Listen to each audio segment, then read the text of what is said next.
Same old story.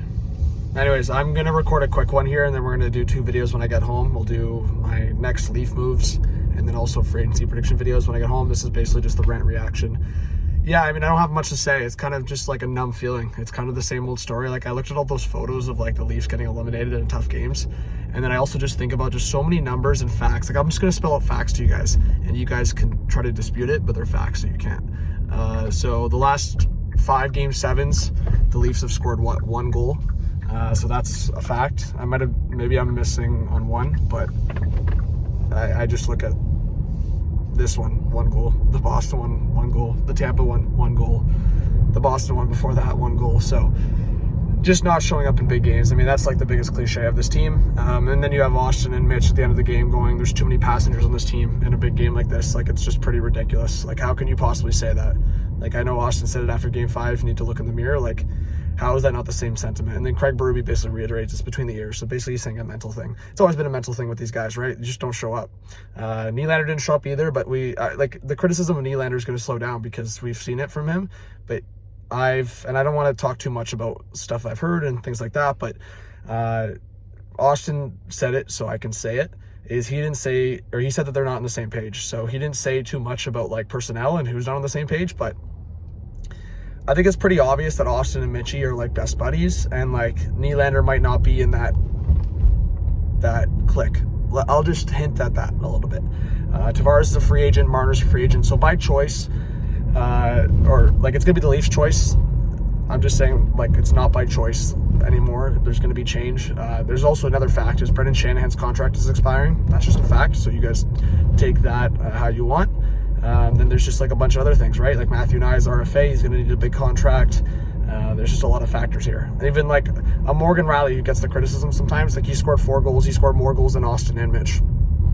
That's fact. That is a fact. So for $7 million, Morgan Rielly can be a good second pair, number 2 defenseman on this team. But yeah, the Leafs probably need to get a number 1, and they probably need to get competent depth. The Florida Panthers' third line was the best line, you could argue, in this series, but definitely in this game, right? Brad Marchand was probably the best forward on the ice. He's now 5-0 against the Leafs in Game 7s. That's a fact. Luostarinen, Lundell, and Marchand were the best line for the Panthers tonight. That's a fact. 2 goals, Luostarinen and Lundell, 2 back-breaking goals. And then, yeah, you could just make the argument across the board that the Leafs mentally are just not there for these games. And it's sad because Scotiabank Arena, like myself getting the crowd going and the crowd just kind of like buying in, like that was the loudest I've heard that arena ever in the first period. And if you were watching on TV or you were in that building, you know that's a fact. I couldn't hear myself. It was by far loud. There was no passengers. Even the limited suits were going crazy, but it was a lot of Leaf jerseys in the lower bowl. There was a lot of like obviously high names and like big names and high profile names in the building tonight. Like I just think everything was in line for this team to do something, and it was actually the 4th line that had big chances. Lorentz a breakaway, Lawton a breakaway, and they just couldn't get it done. So I just think when you consider that, you consider that the big boys are trying to say that there was passengers and Mitch is like screaming for people to wake up. Like, what are you doing, man? Wake up. Like, it's sad. I will say it's sad.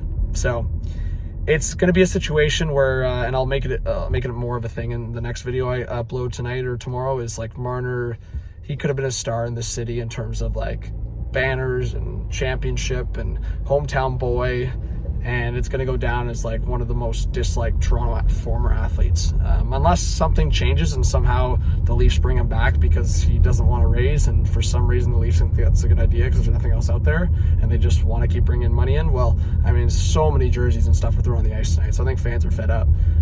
I know. But anyways, that's kind of where I'm at. I'm just numb to it, guys. I've just seen it so many times, and I think, yeah, like I don't even need to dive too much into the game. Like they had a chance to do something in the second half of the first period. They got dominated in the first half of the first period. Joseph Woll kept them in it.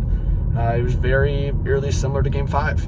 And then Paul Maurice, Brad Marchand after are trying to play mind games and be a troll and basically say that the Leafs shouldn't be criticized. I just don't understand. Like there's only so many bounces or like so many not like, I don't even know what I'm trying to say at this point. Like there's just so many things that happened to get to a 6-1 hockey game. Like you can't just say it was unlucky and there was bad bounces and all that. The Panthers had double the shots after the second period. That's not unlucky or the Leafs didn't get the bounces. So Paul Maurice is just some sick dude who's trying to troll the Leafs. Marchand too. It's unfortunate the fans have to deal with this because I think the organization as a whole has kind of bought into the fact, oh, we're right there. We're a goal away. We're right there. And just in some of these games, it's false. So I'm trying to speak in facts, and that right there is false. So give me your thoughts, guys. I'm kind of all over the place, but when I get home, I'll be more structured with the Leafs next moves video.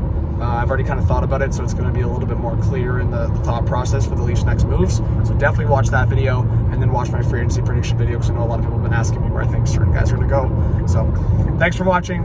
Another year, same old, guys. I'm not even going to lose my mind like crazy. I just think whether it's me being numb to it or the fact that it's same old. So I'm super thankful to be in the building so much this year and just be able to like share my hype. So I'm also being grateful and realizing, okay, the change is coming. So I've been asking for the change, I've been shouting for the change, I've been raging for the change, and now I'm confident it's coming. So I don't need to talk about it too much, right?